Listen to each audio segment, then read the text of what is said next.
¿En qué edad vio que la lechería podía ser parte de su vida? Y no solo de un presente, sino también de un futuro. Yo no me acuerdo, pero seguramente desde que nací. Y te digo por qué. Porque donde yo vivía, de muy pequeño, de año y medio, el patio de mi casa, de mi vivienda con mis padres, daba era el mismo patio de la fábrica, de la pequeña fábrica que teníamos en aquella época, que tenía la familia. ¿Iniciada por? Así, iniciada por mi abuelo Alfredo Billiner en el año 1928. Él fallece en el año 41 y bueno, yo nací en el año 1939, así que era muy pequeño y bueno, me crié entre la leche y entre la manteca, y en aquella época se fabricaba manteca y algunos productos, pero muy parte de la leche se destinaba a yogur en pequeña para venta acá en la ciudad y en los pueblos vecinos. Como buenos suizos, el tumín, que se consumía mucho, que era una cuajada de leche, y bueno, un poco de dulce de leche, y se hacían todas esas cosas. Eran los tiempos en que las cremerías aparecieron como una suerte de mecanismo de defensa para no vender la leche a un precio demasiado bajo, porque era un mercado muy concentrado, digamos, el que compraba leche en aquel momento, ¿verdad? Claro, era muy monopólico la compra de leche acá en la región de Rafaela, que era una sola empresa, que era la River Plate Dairy Company, que era de la corona inglesa, y eran prácticamente la única compradora de leche. Y de ahí que mi abuelo, cuando recibe de sus padres tambos, estoy hablando en la década de 1920, recibe tambos que el padre distribuye entre sus hijos, y él ve ese problema de un solo comprador de leche que ponían los precios que a ellos se le ocurría, y bueno, él consideró que pasando a ser fabricante de su producción de leche, o sea, elaborador de productos, podía obtener mejor retorno. Entonces, en el año 1928 compra llave en mano una cremería Alfa Laval, que instala en Colonia Belitaria, que está muy próximo a Rafaela, y muy próximo a los tambos que él tenía. Y bueno, y ahí empieza la historia de la empresa. De Alfredo Curió de alguna manera también allí adentro. No, y yo por eso va ya a tener una responsabilidad en ese No, bueno, yo en aquel tiempo estudié, bueno, la escuela primaria, la escuela secundaria. Y cuando termino la escuela secundaria, mis padres me dijeron, ¿qué vas a hacer? ¿Vas a seguir alguna carrera? Y a mí ya el hecho de haber nacido entre la leche y todo me encantaba. Yo en la época en que estudiaba la secundaria tenía un rato de tiempo y me iba a la fábrica y en la administración y le ayudaba a los mecánicos, a los que a arreglar. Me gustaba también traficar. ¿En el lado latina? No, la parte esa hasta ahí no llegué. Hasta ahí no llegué. Me hubiese faltado eso. Pero bueno, se metió ya medio...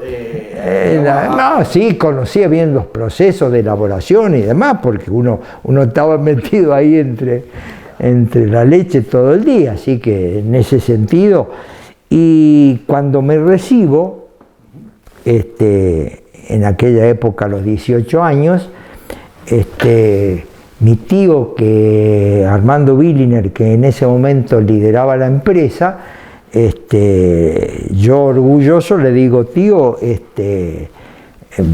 ¿puedo trabajar en la empresa? Sí, dice, ¿cómo no? Vení mañana a las 7:30 ya estábamos en Boulevard Roca, Sí. porque trasladamos del centro Rafaela la planta en el año 1950 a Boulevard Roca, Avenida Roca, y bueno, yo digo, bueno, me hará alguna tarea, yo me recibí de perito mercantil, alguna tarea administrativa, qué sé yo. Me dice, ¿ves aquello que está ahí contra la pared? Y era una escoba. Ahí va. Y me estuvo una semana barriendo el patio de la fábrica. ¿Lo hizo bien? Me hizo bien. Y me hizo bien porque, después le voy a contar una anécdota, Sí. por qué me hizo bien. Y después de esa semana me dice, bueno, era una empresa lógicamente pequeña. Correcto. Me dice, bueno, tenés que organizar desde mañana, sos encargado de compras y de almacenes, y tenés que organizar las compras y las almacenes de envases, repuestos, todas esas cosas. ¿Qué es eso, tío? Ay, tenés que aprender. Y no te enseñaban nada, tenías que aprender a prueba y error.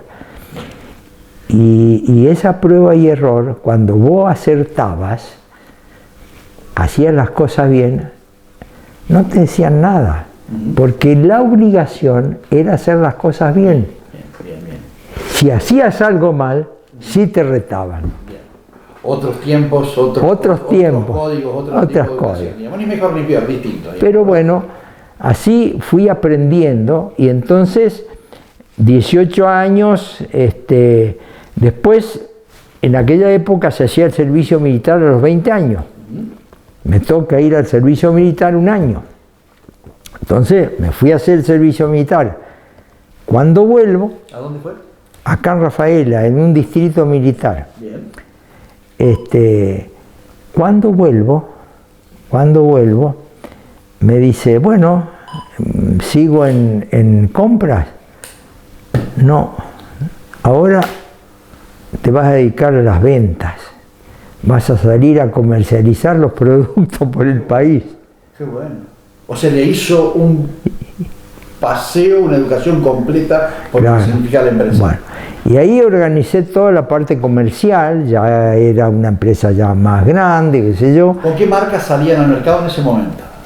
En ese momento salíamos con la marca Williner. Única marca. Única marca. Bien. ¿Y qué eran los productos que vendían? Fabricaban, perdón. En aquel momento se fabricaba manteca, ya algo de quesos, dulce de leche, caramelos de leche, porque también la familia había comprado una pequeña fábrica de caramelos de leche acá en Rafaela y la trasladó a las instalaciones de Boulevard Rock. Y se hacía leche en botellas en aquel momento, la leche, se había prohibido la venta de leche cruda, y se hizo leche con botellas y pasteurizada ya, bueno, todas esas cosas. ¿Del 60 más o menos? Sí, exactamente. En la época del 60, bueno, hubo que también una guerra con los repartidores de leche domiciliarios de leche cruda, bueno, todo un tema ahí de grandes cambios que se vinieron en favor de la salud, porque ustedes se imaginan la leche cruda aguada, que era más agua que leche, y bueno, esas cosas. Y bueno, así que salir a vender, y bueno, salía en auto a vender, a ser clientes para vender nuestros productos, sobre todo en provincias del norte argentino, del centro hacia el norte, preferentemente, y después de ir haciendo los clientes y demás, fui instalando sucursales de venta en distintas zonas. La primera fue en Resistencia, Chaco, la segunda fue en Corrientes. ¿Un centro de distribución? Centro de distribuciones eran, que en aquella época... con la logística en aquella época, ¿no? Bueno, era, por ejemplo, para ir a Resistencia a Chaco, el pavimento llegaba a San Justo, el resto era camino de tierra, así que usted salía y si llovía y no sabía cuándo iba a llegar. Y la mercadería se mandaba por ferrocarril, en vagones frigoríficos con hielo para los productos perecederos, y, bueno, todo ese tipo de cosas, después Posadas, después Concordia, después Mendoza, y así fuimos en Neuquén, y distintas cosas. ¿Tiene algún punto en donde recuerde qué cantidad de litros procesaban a pelo suba? Y en aquella época habremos estado en 600, 700 mil litros de leche. Bien. Sí. Y ahí se dio ya pensar en una mega planta en las afueras de la ciudad. Bueno, primero se fue agrandando Boulevard Roca, donde ahora queda la administración del... Sí.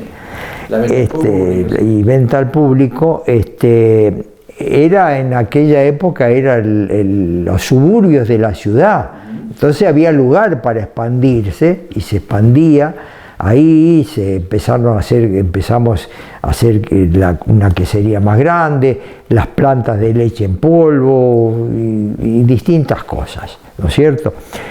Y bueno, después cuando vimos que ya creció la ciudad, ya quedamos un poco rodeados digamos, de casas de familias, y que en realidad una industria como la nuestra molestaba, había que hacer todo un tema con los efluentes industriales y demás, entonces decidimos trasladarla a Veritali. Para eso pudimos adquirir una vieja fábrica de un frigorífico de matadero de caballos, que en época de la guerra, que estaba desmantelado y que, bueno, tuvimos que demoler toda la instalación y empezar a seguir. Y lo primero que llevamos es lo más complejo, que era la parte de fabricación de quesos, que quesos teníamos los efluentes de suero y demás.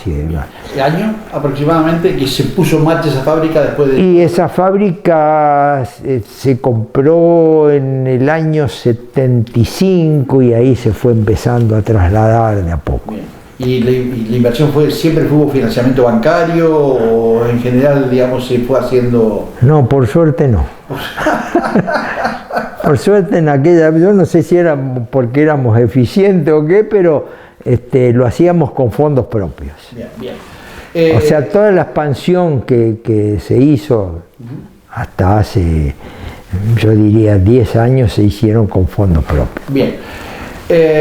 ¿Tenía alguna...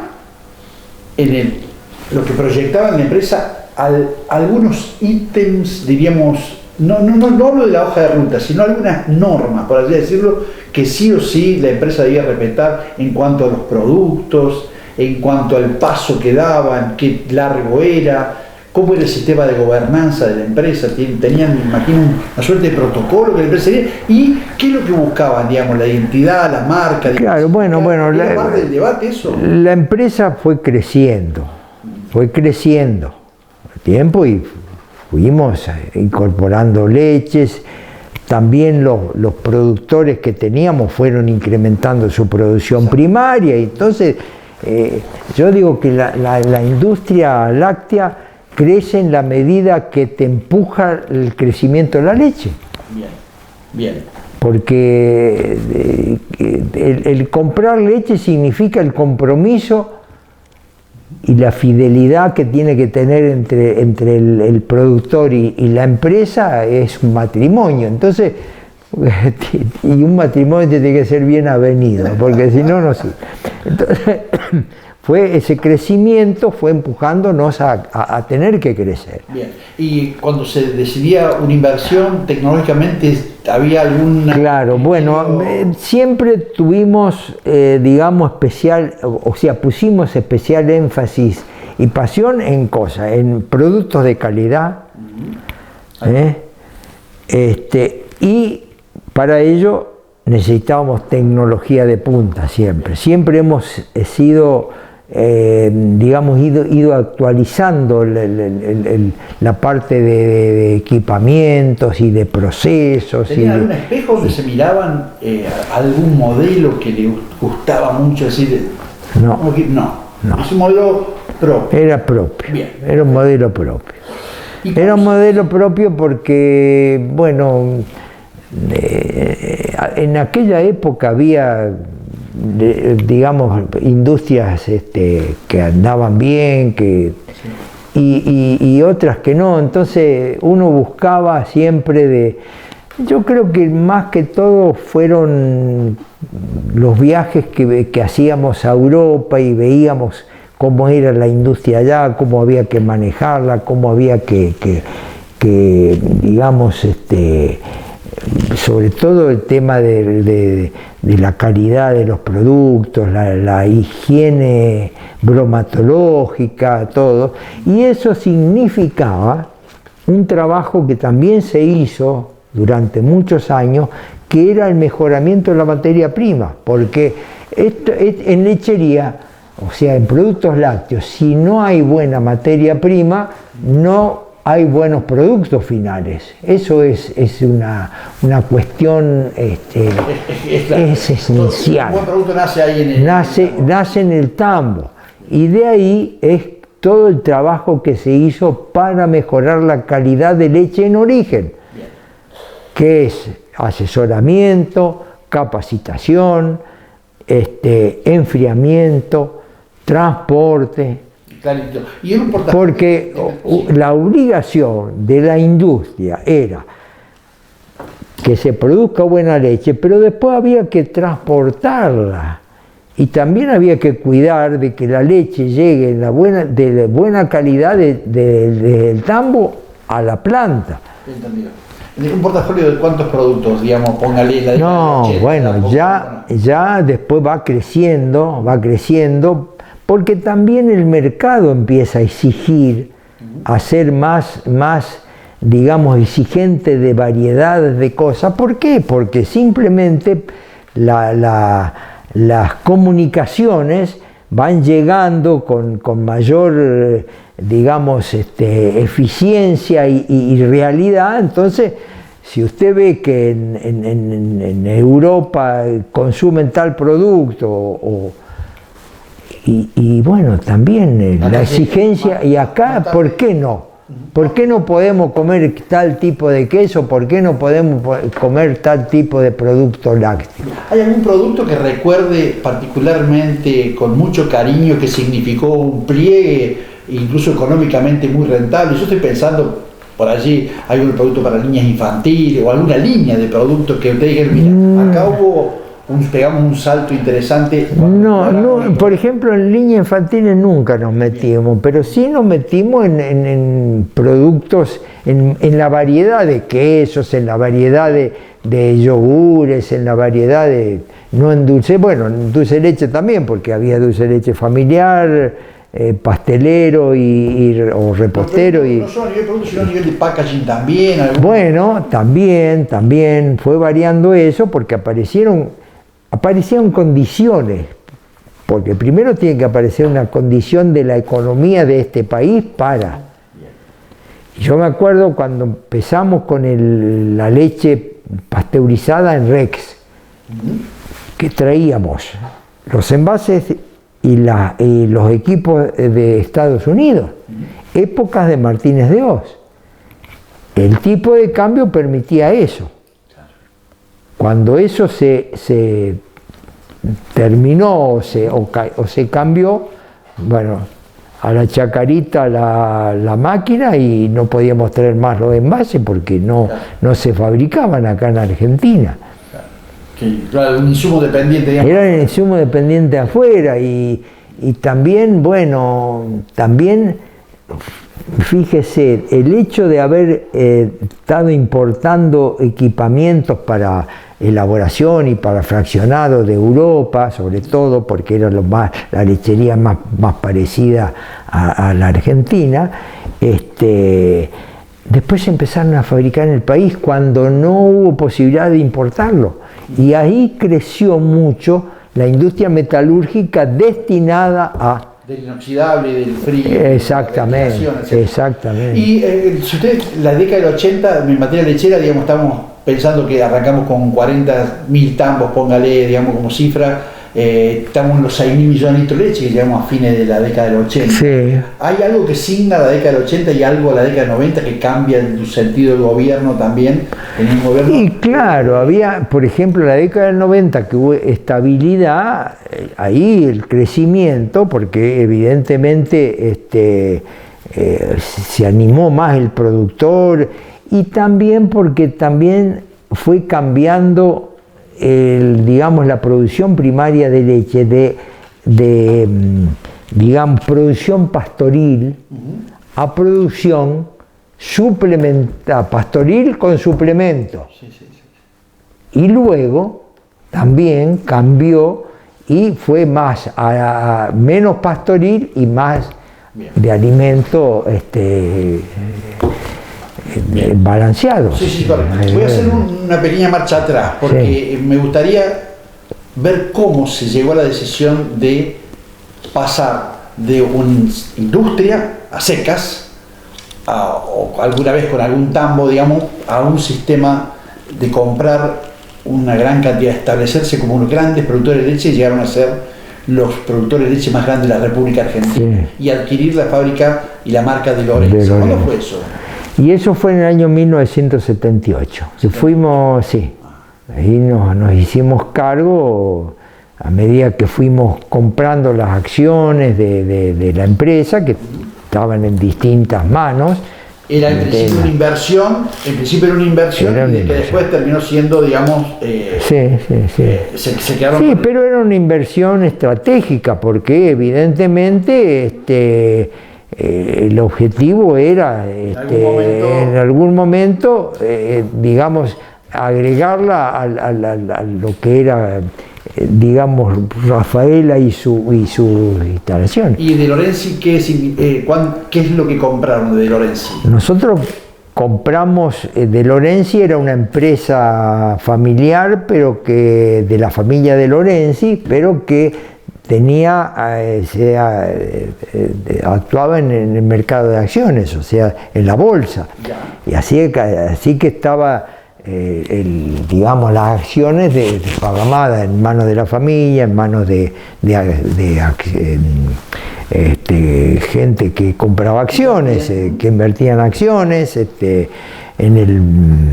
tenían acciones también en garantía en el Banco Industrial. Bueno, todo eso se fue comprando con el tiempo hasta que nos quedamos y con la empresa 100% y fusionamos. Y ahí en ese trajinar era una empresa bastante, digamos, abandonada en cuanto a las dos partes, a la parte de producción de leche y agricultura, y en parte de la parte industrial láctea, que fue famoso en su época. Correcto. ¿No? ¿Y la marca Ilolay cuándo había nacido? Bueno, nació por unas circunstancias de que no era fácil recordar la palabra Berliner.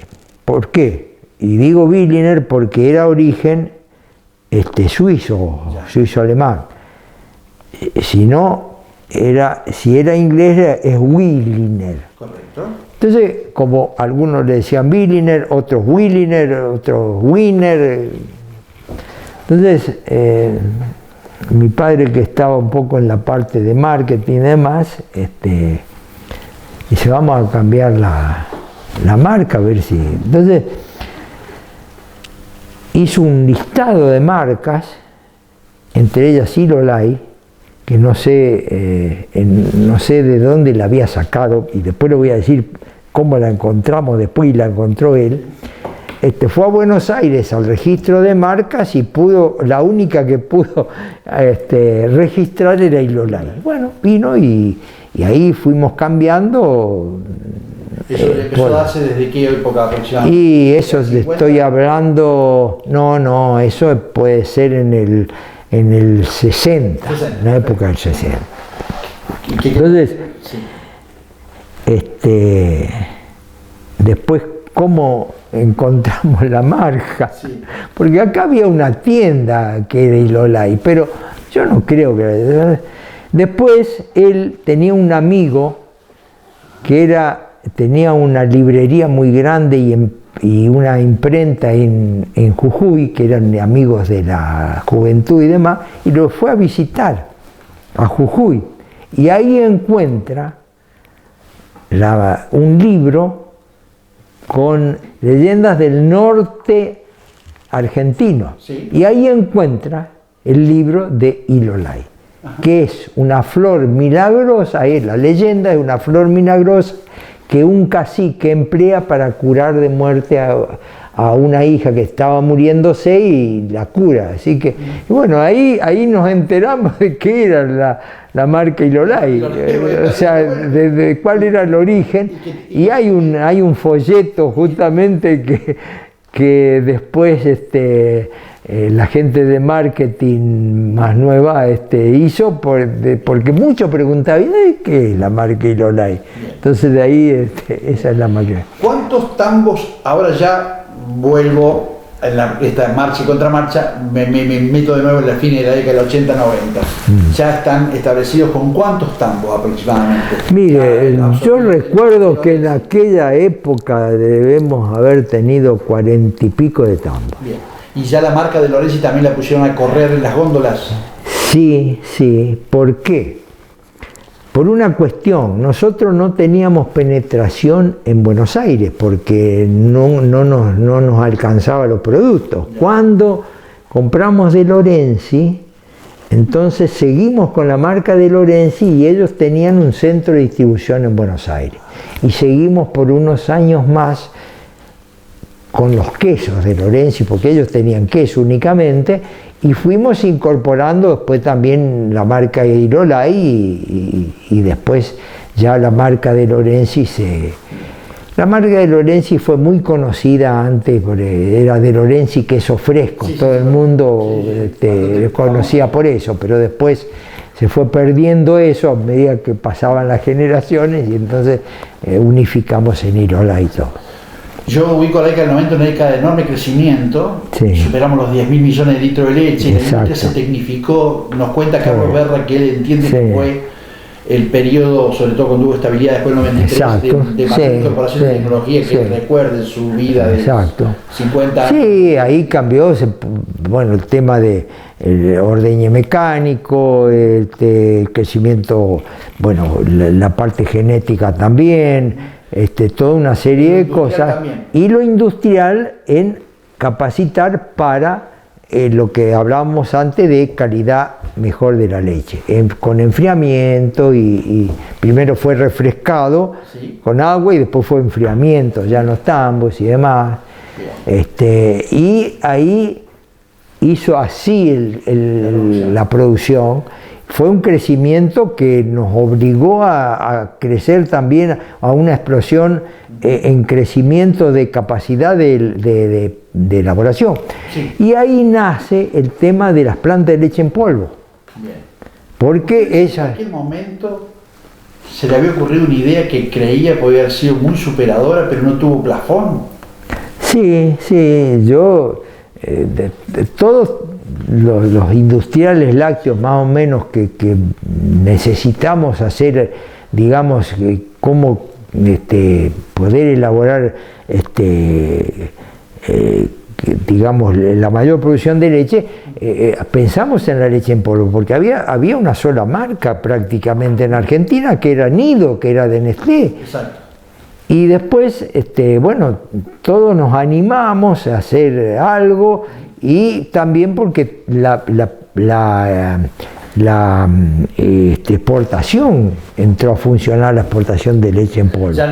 Y era también una forma de absorber en primavera-verano los mayores picos, porque la producción de leche, no olvidemos que es estacional. Sí. O sea, los picos de máximos y de mínimos son estacionales. Entonces había que tener capacidad A lo mejor la planta de leche en polvo funcionaba 6 meses y otros 6 meses estaban paradas. Era tipo de base y excedente todavía. Exactamente. Con base y excedente.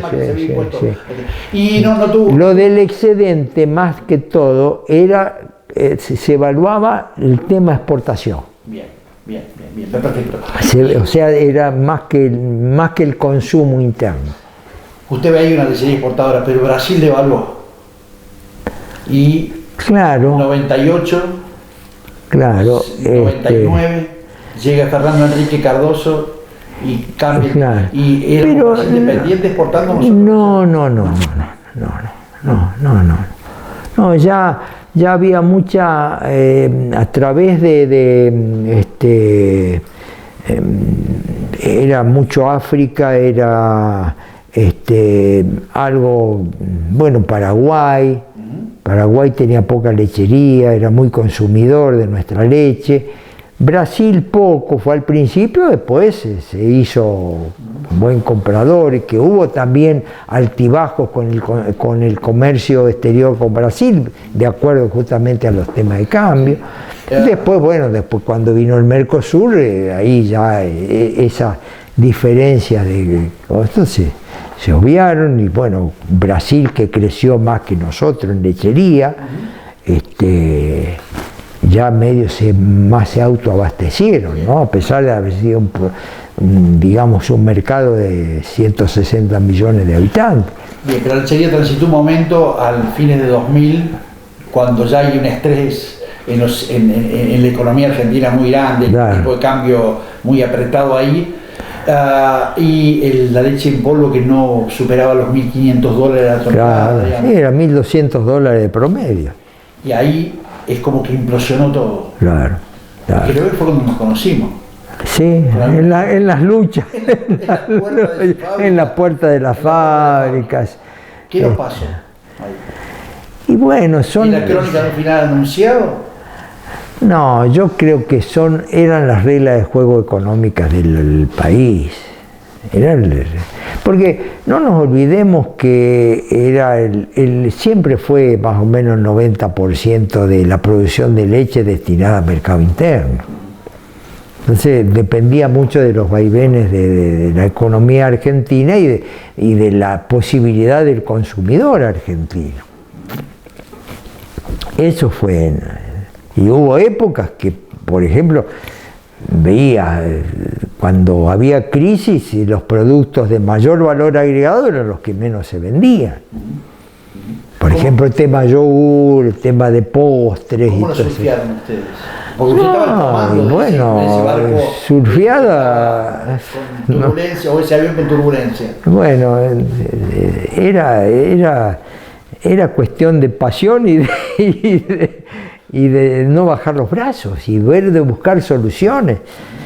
Porque muchas veces de las crisis salen cosas, cambios que ayudan a salir de las crisis y demás. Pero hay que ser ágil de hacer esos cambios, de emplearlos.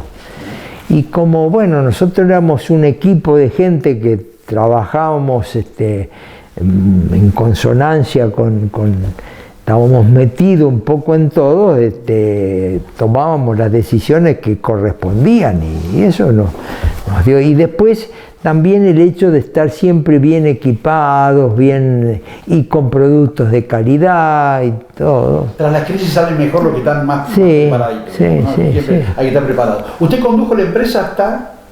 Y yo la conduje hasta 2015. 2015. ¿Qué dijo ahí? Ahí a los 75 años, sí. Dije, cuelgo los botines, y también por una cuestión de darle posibilidades a mis pares. Ustedes son tercera generación. Tercera generación. Usted sabe, los expertos lo dicen, digamos, entiendo que es cierto que de una empresa, de 100 empresas que nacen en primera generación, la mitad se queda en el camino con la segunda generación y solo llega un 10% a la tercera generación. Pero eso es empresas, hay que definir, empresas familiares. Bien. Hablemos de empresas familiares. Bien. Y esa es una realidad. Ya no lo era. digamos, a partir del sur. No, pero la tercera generación, que es la mía, pensamos mucho en eso. Es como decir, bueno, porque lógicamente al crecer la empresa, a expandirse y demás, van cambiando. Y observábamos el hecho de que mi abuelo fundador, primera generación, 4 hijos, segunda generación de hijos o nietos de la misma edad, éramos nosotros, que era tercera generación, éramos 11. 11 que yo llamaba confederación de primos, mi hermano más mis primos. Y todos estábamos en la empresa y cada uno se ocupaba de alguna especialidad, había 2 o 3 de ellos que eran profesionales también, entonces nos ayudaban en eso, contadores y esas cosas, no abogados, nada, pero sí referidos a la actividad empresaria. Bueno, y sí nos capacitamos mucho en el manejo de empresas familiares. Y ahí nos fuimos dando cuenta de que teníamos que hacer a la medida que crecía la familia, porque de la cuarta generación, dijimos tercera 11, de la cuarta eran 30. Sí. Que son de los 30 ahora hay 6 que están liderando el directorio de la empresa. Hicimos un código también de familia que determinaba ciertas condiciones para entrar a la empresa, toda una serie de cosas que, y siempre hubo un afecto societatis en la familia. Y ahora con varios apellidos más, digamos, porque... Sí, Bañón y nada más. Eran 2 familias Billiner y 2 familias, una Bañón y una Curión. Bien. Y esos son los 4 hijos que eran 2 mujeres y 2 varones. Los varones mantuvieron el apellido, las mujeres se casaron y por eso... 2015, cuando usted deja, ya se está produciendo... Sancor está complicado. Cuento un poquito el contexto. Sancor un poquito complicado. Saputo ya a fines de la década del 90 había pasado por el fondo ABP, había ido para el lado Molino. Sí, exactamente. Saputo, hay una serie de cambios. Milcao se había caído, le habían tenido que vender los muchachos. Usted, cuando deja y digamos, hace la sucesión al comando, sigue siendo el dueño, pero usted veía, digamos, un FODA de ese momento. ¿Cuál era? La fortaleza, digamos, me imagino, justamente, un poco, digamos, una fuerza de marca tenían, una cierta escala, plantas tecnificadas.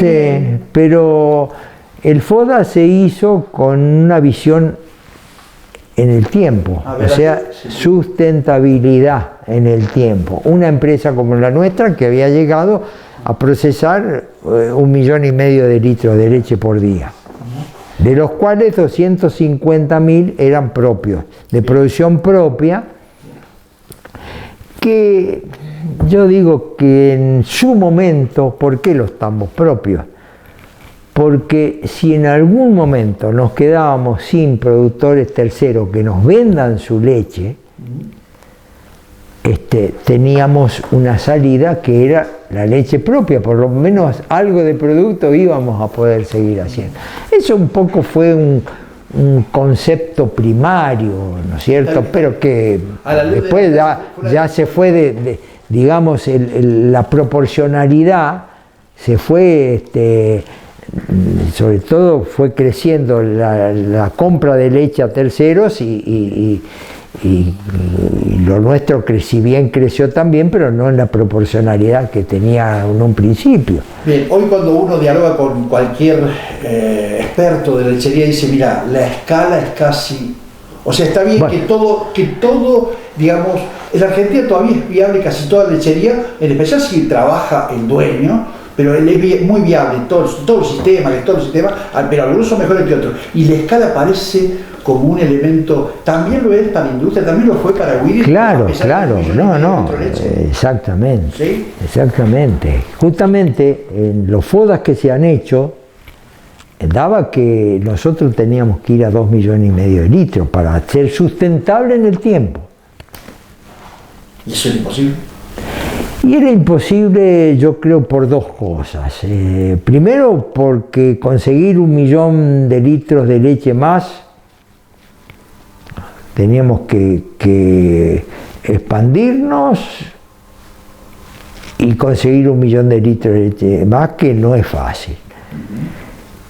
Ese salto a los 10.000 millones de litros de leche está creciendo muy lentamente. Inclusive acabo de leer artículos que hay las instituciones de productores que están diciendo que la lechería argentina retrocedió en producción.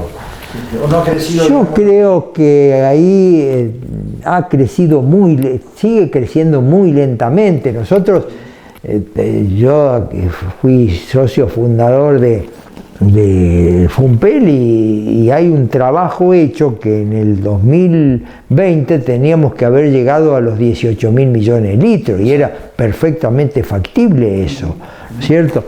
Y bueno, y estamos ahí en los 10.000, entre los 10.000 y 11.000 millones de litros. Sí. Y ahí yo tengo algo que criticar un poco como empresario, en el sentido de respetar las leyes económicas, es el crecimiento que hubo digamos, de la leche que se industrializaba por izquierda. O sea, la marginalidad en la parte industrial, que también permitía parte de la marginalidad en la compra de leche. Y que el productor en muchas circunstancias necesitaba, porque hay que reconocer eso también, necesitaba cobrar algo de leche negra, llamémosle, porque también tenía que hacer compra negra, y ahí, claro, eso era también todo un inconveniente para seguir comprando leche en blanco, llamémosle así. Y bueno, pero esas son realidades que no se pudieron torcer nunca.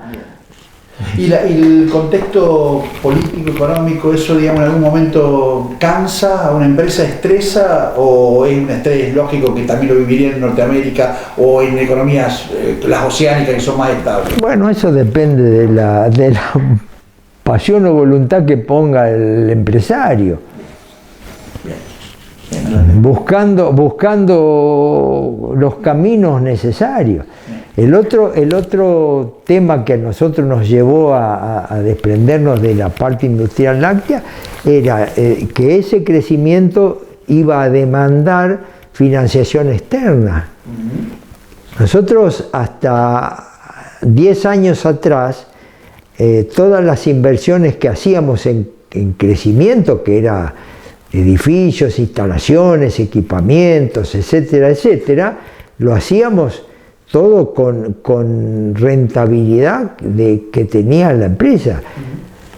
Y vuelvo a reiterar, consecuencia de que creo que éramos eficientes en la conducción de la parte industrial, como éramos eficientes también, lógicamente, y seguimos siendo en la parte agropecuaria, ¿no es cierto? Que fuimos también diversificándola y incorporando distintos tipos de producciones, y eso nos dio crecimiento y sustentabilidad, y por eso es que decidimos quedarnos con la empresa agropecuaria. No tomar crédito fue una medida, cree usted, acertada. Claro, es que hoy tomar créditos bancarios es imposible. Imposible por el costo que tiene eso.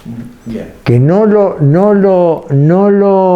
cubre la rentabilidad que pueda tener el sector industrial. Y esto no lo hablo en el caso de nuestra empresa única, sino en general. Y vemos lo que pasó con distintas empresas lácteas, ¿no? Ya es como que el relato va a que queda la disyuntiva de cosas y aparece, en este caso, la empresa Savencia, que estaba de vecina, que también tiene una historia de empresa familiar. Sí. Usted me llamó la atención, hay una botella aquí detrás, digamos, que tiene, a los Bongrey lo conocía usted hace muchos años. Sí, muchos años. ¿Qué hizo? ¿Usted hizo un poco de GPS a los Exactamente. ¿Sí? ¿De lechería? ¿Un GPS lechero? No. A la Bongrey, digamos. Claro, porque cuando la familia Bongrey francesa, que tenían ya, eran importantes a nivel, tenían plantas en Francia, plantas en Estados Unidos, plantas en Brasil, eran grandes en Brasil. Fueron comprando en distintas épocas Santa Rosa Estancia, que era una fábrica láctea del grupo Bember, de los dueños de Quilmes, y que fueron comprando, y que yo era muy amigo del gerente de esa empresa, que un día me encargó que le haga conocer al señor Bongrey, el que era el principal, la lechería argentina en cuanto a producción y en cuanto a la parte industrial. Y bueno, lo llevé a conocer las distintas cuencas lecheras argentinas y bueno, cuando en agradecimiento a eso me regaló una botella de coñac de champán fabricada por él. ¿Se llamaba Jean-Noël Bongrey. Jean-Noël Bongrey. Exactamente. O sea que cuando... Y quedó ahí una amistad, y después ellos tenían, la familia Bongrey tenía una persona de gran confianza de ellos en Brasil, que también nos hicimos amigos, y bueno, eso sirvió un poco como usted bien dijo, como GPS en el principio de Bongrey. Después ellos compraron Milcaut, y bueno, se enteraron que nosotros estábamos en posición ahí de querer vender la empresa láctea, porque no le veíamos sustentabilidad futura si no hacíamos cosas que nos resultaban medio imposible y peligrosas. Imposible por el tema de conseguir la leche, 1 millón de litros de leche, y peligrosa por el hecho de endeudarse con los bancos. Entendido. Ese es el cuando se tema. aprovechó el negocio, ¿qué sintió? Muchos me preguntaron esto, amigos, colegas y todo. ¿Qué sentiste, Alfredo, cuando vendieron tu empresa? Y yo dije dos cosas, paz y contento, o sea, tranquilidad, porque veía que el futuro estaba comprometido con el tamaño de nuestra empresa. O sea, el FODA se hizo sobre una empresa que procesaba 1,5 millones de litros por día. Y la cosa daba si hubiésemos tenido. Lo de contento porque se lo vendimos a una empresa que ellos nos hablaron si la empresa estaba en venta, que a ellos les interesaba, porque es una empresa de familia, es una empresa que yo la conocía mucho y conocía la filosofía de trabajo que tenían ellos. Conocía también que ellos en Milcaut no habían hecho ninguna revolución, sino que siguieron produciendo y mejorando las cosas. Y bueno, y ellos necesitaban crecer porque con Milcao tenían 600.000 litros de leche y también era insuficiente para ellos. Y ellos también tienen la posibilidad de sus filiales en 31 países. Entonces también esto le va a servir para poder exportar sus productos a sus filiales del exterior. La familia Ilolay con sus trabajadores, mando medio, puede quedarse tranquila que está en sí.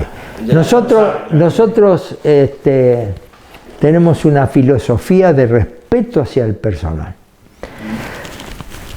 En algún momento nosotros salvamos una cadena de supermercados acá regional que habíamos comprado para salvar eso, donde había, la reactivamos, la pusimos, la modernizamos, todo, y después no era compatible tener una planta que vendíamos lácteos a todo el comercio y ser competencia en el comercio.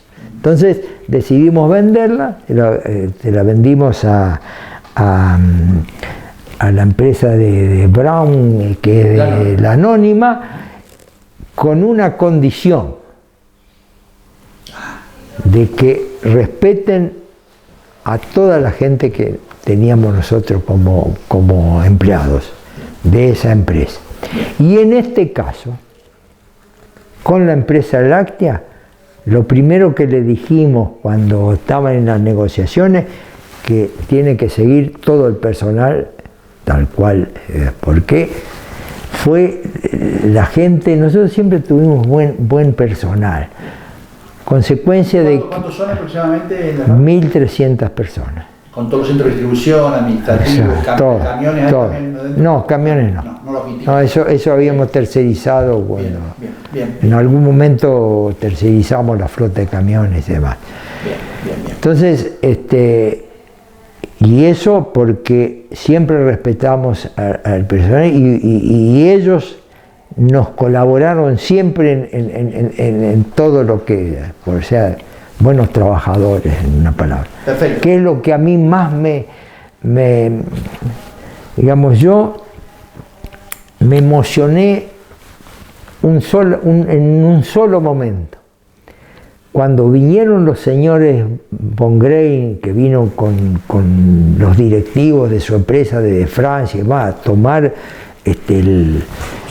la posesión de la empresa, quisieron recorrer toda la fábrica, saludar a todo el personal, que se lo presentemos y demás.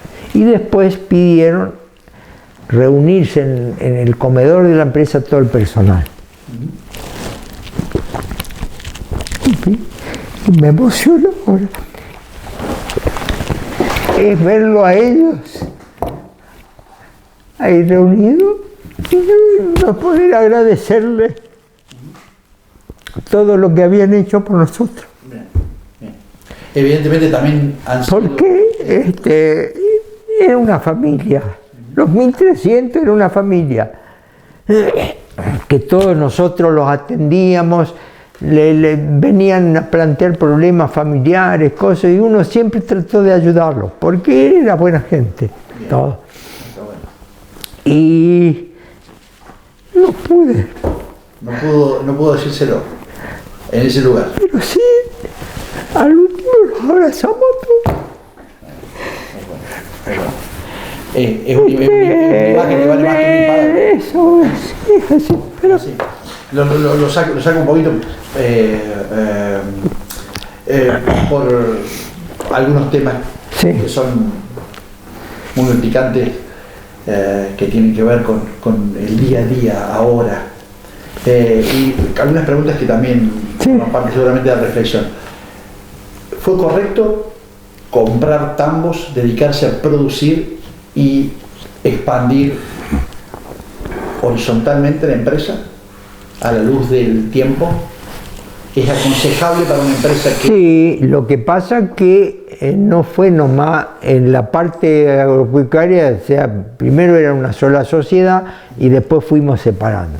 Eran dos sociedades, una era sucesora de Alfredo Ville, que era la parte láctea, Comercial y Láctea, y la Taperita Sociedad Anónima es todo lo que era agropecuario. Pero fue creciendo en otros aspectos, la parte de agropecuaria, y que es en lechería, cerdos, ganado porcino, cerdos, que son uno de los principales productores también de cerdos a nivel país, con última tecnología y última genética, ganado vacuno,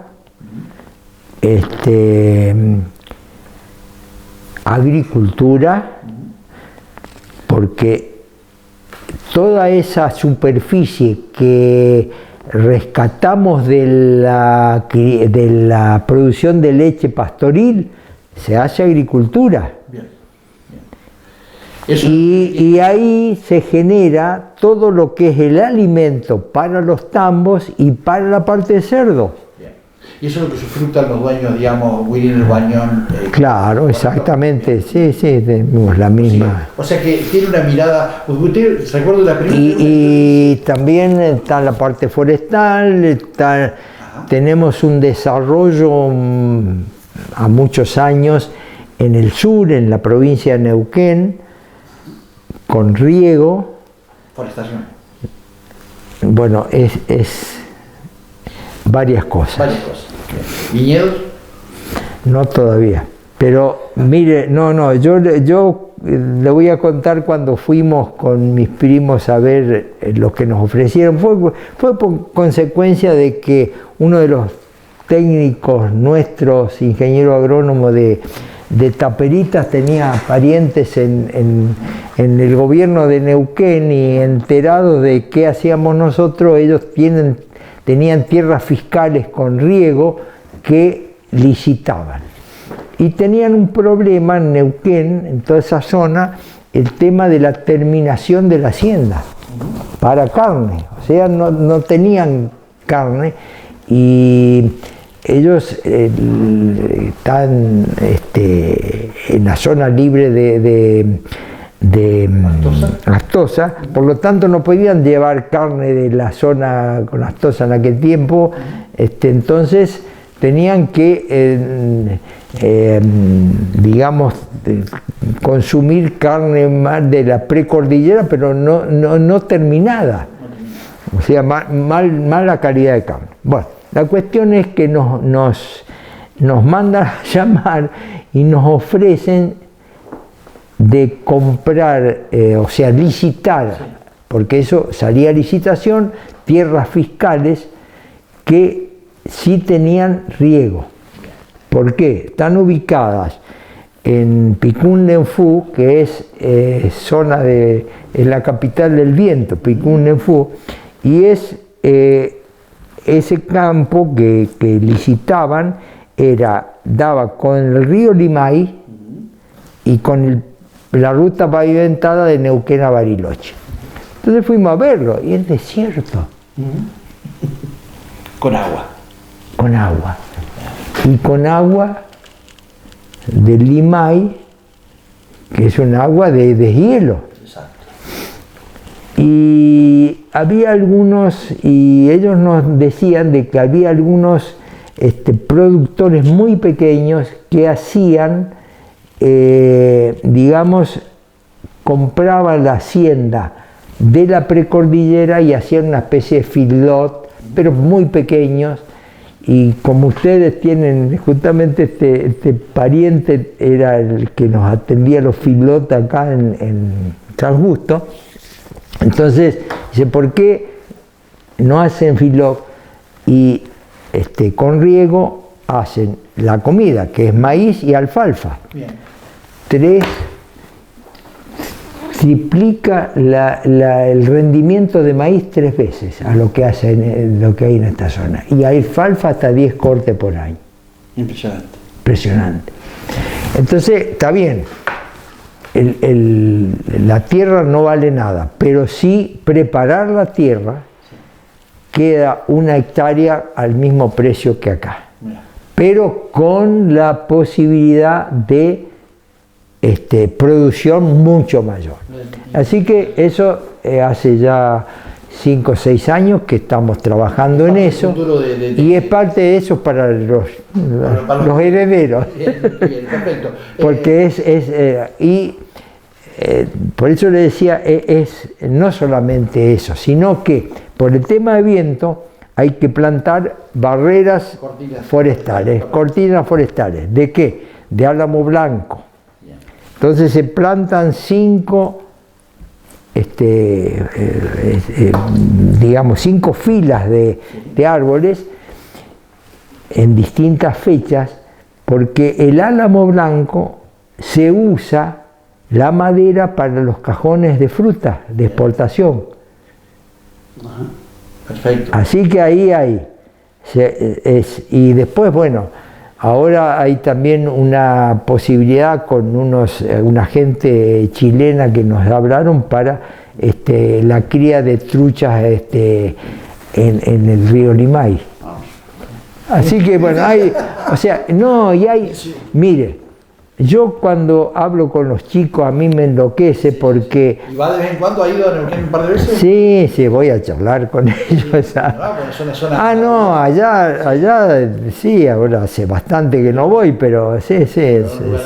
Pero el tema pasa justamente por todas las posibilidades que hay con el tema de digamos, la tecnología,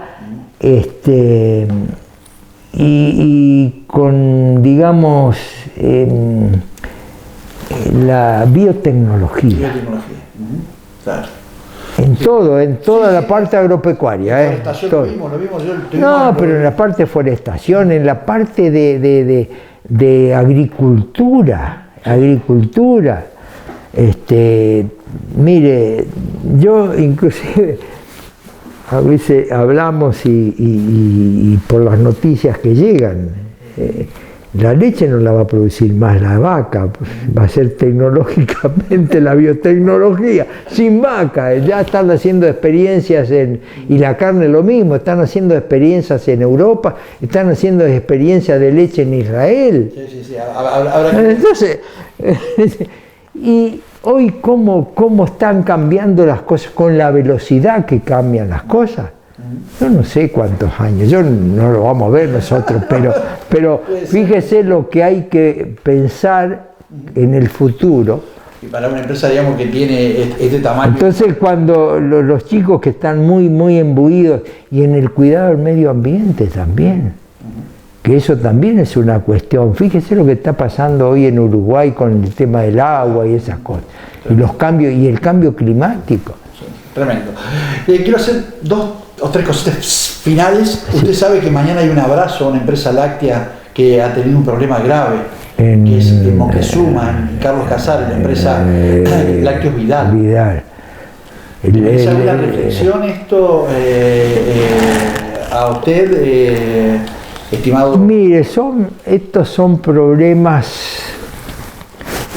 Nosotros también hemos tenido problemas con, digamos, la parte sindical, a pesar de que siempre hubo un buen diálogo. Yo siempre he tenido buen diálogo con el sindicato. Yo también soy un convencido de que tienen que existir los sindicatos, pero con la condición de que el manejo sindical se haga, que realmente... Pero ahí se producen a veces choques que nosotros nos habían quemado también una cuestión por exigirnos tercerizar, teníamos tercerizado la vigilancia, teníamos tercerizado las limpiezas y bueno, querían que todos sean afiliados al gremio lácteo y bueno, nosotros teníamos nuestras razones que le explicábamos y bueno, no lo entendieron y nos quemaron todo el frente de la fábrica, bueno, un desastre, pero bueno, son esas cosas que ocurren, cada cual yo creo que defiende, pero yo estoy de acuerdo con un sindicalismo sano porque creo que la gente tiene que tener una entidad y que institucionalmente los represente y haga las... No se ha metido mucho a ver cómo se produjo, digamos, el escalamiento, el disparamiento del problema este puntual, digamos, del Lácteos Vidal. No, de Lácteos Vidal leo lo que recibo de información a través de la gente que me sigue mandando información, pero no.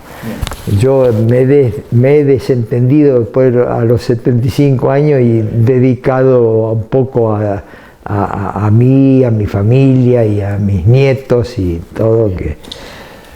Dos últimos mensajes le pido. Uno para los productores lecheros que están hoy, usted sabe, con los costos un poco arriba, sobre todo en zonas impactadas por sequía. ¿Qué mensaje le da, digamos, mirando un poco hacia adelante?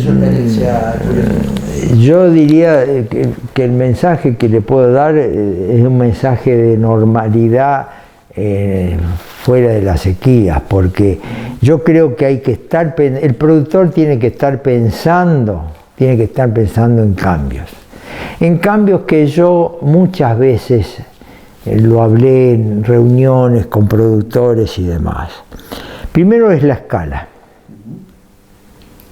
La escala es una cuestión que cada vez pesa más.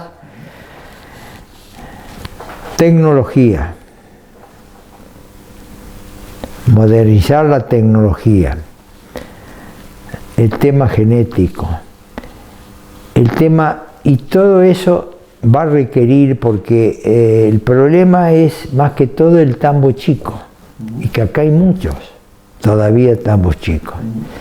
Y eso tiene una solución que es asociatividad, porque la escala genera menores costos. Eso es indudable y siempre fue así. Siempre fue así, por eso yo le expliqué lo de la parte industrial. Entonces yo creo que nosotros hay un programa también de reducir más los tambos y justamente tiene que pensar mucho digamos, en la parte de medio ambiente, el bienestar animal. Eso genera una mayor producción en el tambo. ¿Es partidario de confinar, de ir cerrando cada vez más los planteles? Y es que la escala va a permitir eso, nosotros ¿Lo están haciendo ustedes? Sí. Usted, cuando lo conocí, ustedes tenían 31 tambos y decía que tenía 31 costos. Sí, ahora tiene muchos menos tambos. Sí. Pero la misma cantidad. Nunca más hice esa prueba, pero cuando le comenté lo de los 31 tambos y que era 31 costos distintos, era justamente por eso. Pero yo creo que eso la escala va a permitir unificar más los costos, el bienestar animal, el tema del cuidado ambiental, los cambios climáticos se van a poder, por ejemplo, pasar mejores, porque esto de que estamos hablando de la sequía, que realmente fue, y hay zonas que todavía siguen. Y el otro mensaje era para los jóvenes, que por ahí la lechería no se ve como una gran oportunidad, está muy asociada a rutina, a sacrificio extra. Ayúdame un poquito para contarle a los jóvenes, digamos, cuando a medida de que la actividad va logrando, qué sé yo, diría, humanizarla más. Porque si uno que tiene años y que vio cómo se ordeñaba antes, el sacrificio que eso significaba y demás, todo esto que estamos hablando de sustentabilidad y de todas esas cosas, se van a lograr con escalas y empleos de lo que hablábamos: tecnología, genética, alimentación, bienestar animal, todas esas cosas, cuidado del medio ambiente. Todo eso se va a lograr a través de eso. Y eso también va a traer humanización en la cosa. Entonces los jóvenes van a decir, es lo mismo ir a trabajar a un supermercado que trabajar en un tambo. O que trabajar, por ejemplo, yo me acuerdo antes cómo se manejaba el tema de los cerdos, que eran las cloacas de las fábricas, de las queserías, y que usted no conseguía gente, porque era un trabajo de chancho, llamémosle. Hoy en día, con todos los métodos modernos de crianza y todo, pero hoy consigue cualquiera porque es un trabajo humanizado. Es un trabajo humanizado. Y después, bueno, cada actividad empresaria es pasión. Si vos no tenés pasión por lo que estás haciendo, quédate en tu casa. Gracias, Alfredo, por su tiempo. No, por favor. Gracias por escuchar.